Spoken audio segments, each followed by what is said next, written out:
Rais wa Marekani Donald Trump alisema tarehe 7 Aprili kwamba mazungumzo ya moja kwa moja kati ya Marekani na Irani yanaendelea kujadili mpango wa nyuklia wa Irani. Akizungumza katika mkutano na waziri mkuu wa Israeli anayeitwa Benjamin Netanyahu, Rais Trump alitangaza kuwa mkutano mkubwa sana ulipangwa kufanyika Aprili 12 na maafisa wa Irani. Trump aliyaita mazungumzo hayo kiwango cha juu sana na kusema kwamba Marekani inashughulika na Wairani moja kwa moja. Wakati huo Irani imekataa madai ya Marekani ya kufanya mazungumzo ya moja kwa moja. Shirika la habari la Reuters liliripoti Aprili 6 likimnukuu afisa wa Irani anayefahamu swala hilo.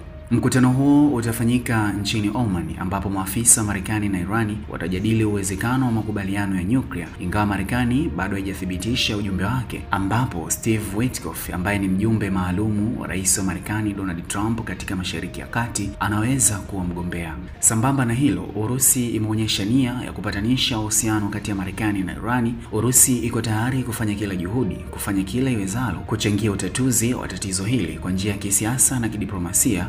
Msemaji wa Kremlin Dmitry Peskov alisema mnamo Aprili 7. Urusi na Irani zimeimarisha uhusiano tangu kuanza kwa uvamizi huo kamili hasa. Irani imeipa Urusi maelfu ya ndege zisizo na rubani za Shahedi zinazotumiwa katika mashambulizi dhidi ya miji ya Ukraine pamoja na kombora za masafa mafupi. Pia mnamo Januari, nchi hizo mbili zilitia saini mkataba wa ushirikiano wa kimkakati kuimarisha ushirikiano katika usalama na ulinzi pamoja na nishati, fedha, uchukuzi na maeneo mengine.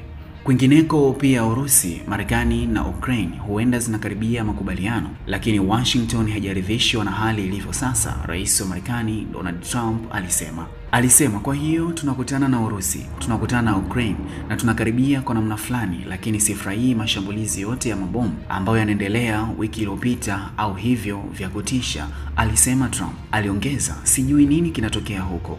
Hiyo si hali nzuri, kiongozi huyo alisema.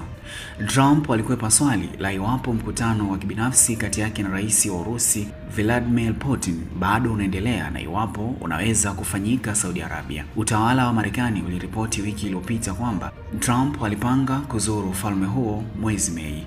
Msemaji wa rais Dmitry Peskov alisema siku ya Jumatatu kwamba Putin anaunga mkono wazo la kusitisha mapigano nchini Ukraine, lakini baadhi ya wasiwasi ambazo sasa haujatatuliwa unapaswa kushughulikiwa kwanza.